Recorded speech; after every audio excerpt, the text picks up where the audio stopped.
Manolio Podcast. Otra forma de escuchar.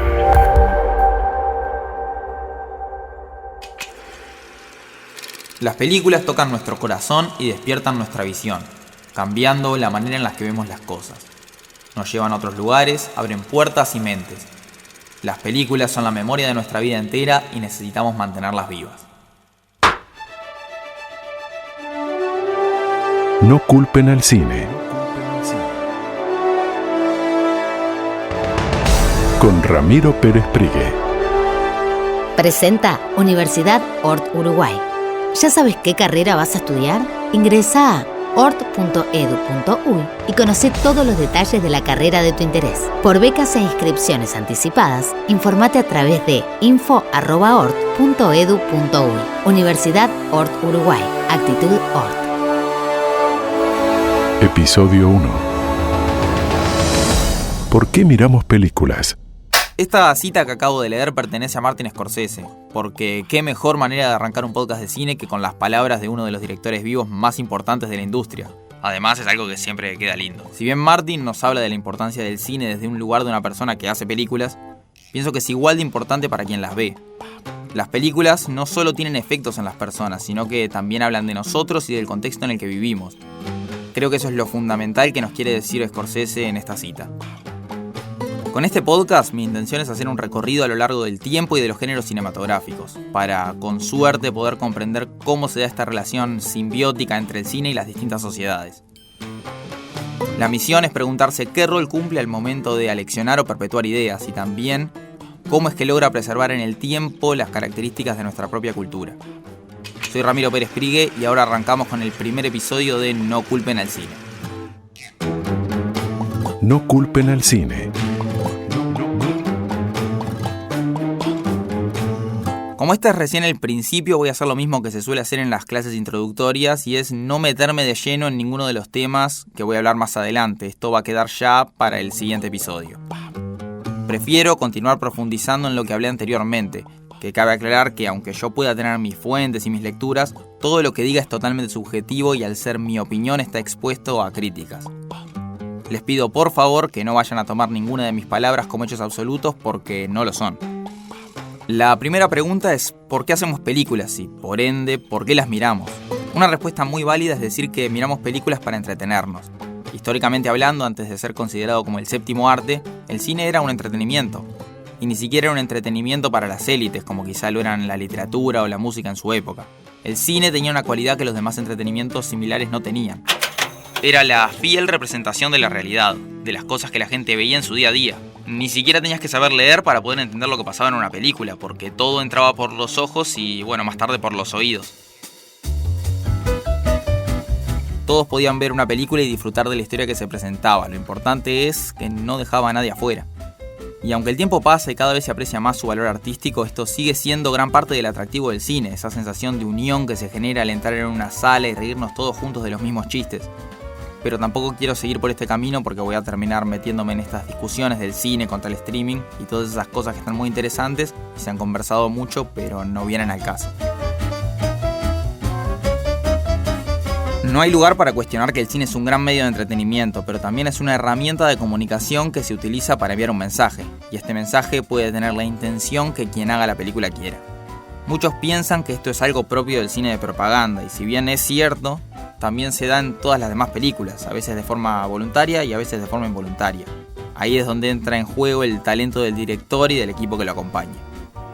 Probablemente uno de los casos más extremos en que se puede ver esto es en el género bélico, en las películas de guerra.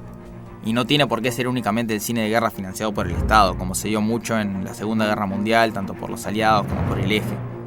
Digo que es un caso extremo haciendo referencia a la efectividad que tiene, porque el cine que gira en torno a la guerra siempre lecciona de manera explícita, esté a favor o en contra de ella. Podemos ver 300, la adaptación del cómic de Frank Miller, y sentir la inmediata necesidad de correr a anotarnos en el ejército de Estados Unidos, en el caso hipotético de que viviéramos en Estados Unidos, claro.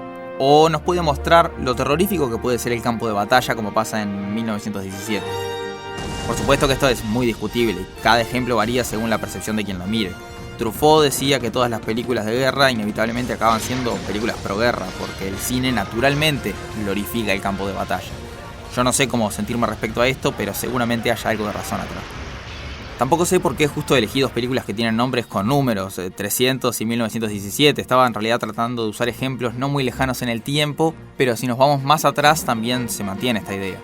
Aún así, la elección puede aparecer también de forma sutil, hasta en las películas aparentemente más inocuas. La manera en la que el cine perpetúa estereotipos dañinos es un gran ejemplo, que la sociedad ha sabido ir cambiando porque reconocemos que tienen muchísimo impacto en nuestra forma de pensar. Representar a los personajes de determinada manera o haciendo determinadas acciones tiene muchísimo más peso de lo que en un principio pensábamos. Obviamente esto que estoy diciendo no es nuevo para nadie, todos estamos más que familiarizados con más de un caso de cancelación porque una película representaba a una persona o a un grupo de manera injusta y ofensiva. Y si bien se puede pensar que esto puede haber llegado a un límite excesivo, el quedarse cruzado de brazos pretendiendo que no tienen daño alguno tampoco parece ser la acción correcta. Ahora es común encontrar esta crítica en los Oscar, por ejemplo, se premian mensajes y no películas, dice la gente, como si el cine no fuese político hasta hace unos años. Sí, pero antes las películas eran mucho más que solo un mensaje, ahora lo demás ya no importa nada. Bueno, ese es el tema, no es que las películas hayan cambiado, somos nosotros los que cambiamos, la sociedad moderna. Capaz que antes no éramos tan políticos y hoy sin duda tenemos más voz, tanto para hablar como para escuchar a otros. Películas que son mucho más que un mensaje todavía existen, puedo asegurar que se siguen haciendo. Si este año ganó Nomadland del Oscar y hace 2 años ganó Green Book, que pueden parecer un panfleto político más que un guión, es porque nosotros preferimos consumir más panfletos políticos que buenos guiones.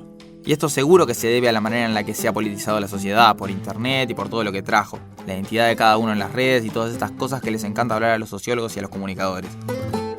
Esta creo que es la otra función importante del cine. No solo transmite mensajes, sino que también refleja el contexto de la época en la que se hace. En una sociedad más política, las películas van a ser más políticas. Y en una sociedad más en guerra, las películas van a reflejar la guerra de una u otra manera. Pero ojo, porque esto no siempre es lineal. Si cada vez que Estados Unidos estuviese en guerra y hiciese solo películas de guerra, tendría un único género cinematográfico. A veces hay que meterse y analizar de forma más profunda el por qué algunas corrientes se dan de la forma en la que se dan. Por ejemplo, es cierto que las películas de la Segunda Guerra Mundial tenían un mensaje bastante pro-guerra en general y reflejaban de forma realista el contexto histórico de la época. Pero durante la Gran Depresión se dio todo lo contrario.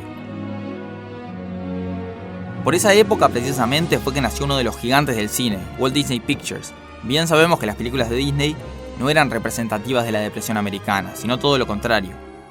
Ahí está justamente el vínculo. La animación del simpático ratón servía a las personas como método de escape de la realidad. Gran parte de la esencia del cine es escapar por 2 horas y conocer un lugar totalmente nuevo. Pensemos en Matrix, por ejemplo, una de las películas más importantes e influyentes de la historia. Podrá gustarte más o menos, pero lo que dije recién es innegable. De haber salido en otro momento, ¿tendría el mismo impacto? ¿Es concebible siquiera esa posibilidad?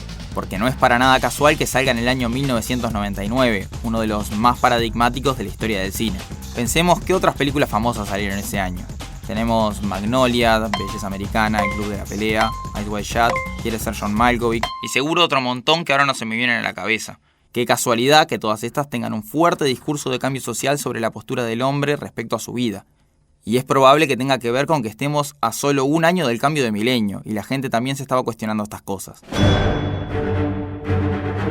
O las películas de superhéroes, ¿por qué funcionan tan bien hoy en día? Hace más de 50 años que existen los cómics. Es más, podemos llevarlo a un caso más extremo si queremos. En estos últimos años estamos viendo un fenómeno televisivo que crece con muchísima fuerza, por lo menos en Uruguay. Estoy hablando ni más ni menos que las novelas turcas, por muy gracioso que parezca. ¿Por qué será que ahora tienen el éxito que tienen? Yo por supuesto que tengo mis muchas teorías, pero no voy a explicarlas ahora porque me quedan 9 episodios más todavía. Así que sí, en mi opinión las películas no solo ayudan a formar la historia, sino que también están condicionadas por ella. Porque para que una película pase a la historia y deje huella, no solamente alcanza con un buen guión, una buena dirección y un mensaje contundente. Yo pienso que el contexto en el que sale una película es igual de importante que todo lo anterior. Si no, miremos el caso de Citizen Kane, considerada por muchos como la mejor película de la historia. Todo el mundo marca lo adelantada que fue a su época, y qué casualidad que no fue hasta muchos años después que ganó el tan merecido prestigio que tiene hoy en día. También se da muchas veces el caso contrario. Hay películas que podemos considerar muy malas, pero que por alguna razón forman parte de la identidad de una época. Algo relevante tienen que haber tenido, digo yo. Así que sí, todas estas cosas van a ser motivo de reflexión en futuros episodios. Ya digo que es un tema súper complejo y tiene tantos puntos de vista como personas en el mundo. Así que voy a marcar esto una vez más, que me parece fundamental. Yo no soy ningún experto en el tema y mi palabra vale igual que la de cualquier otro. Prefiero nada más abrir la discusión, que siempre resulta más entretenido. Por último, les voy a pedir que no culpen el cine y les agradezco por escuchar. No culpen al cine. Con Ramiro Pérez Prigue. Presentó Universidad Hort Uruguay. Empezá a definir tu futuro hoy. Ingresá a hort.edu.uy y conoce todos los detalles de la carrera de tu interés. Por becas e inscripciones anticipadas, informate a través de info@hort.edu.uy. Universidad Hort Uruguay. Actitud Hort. Edición Fabricio Piaggio. Fue una producción de Magnolio Podcast.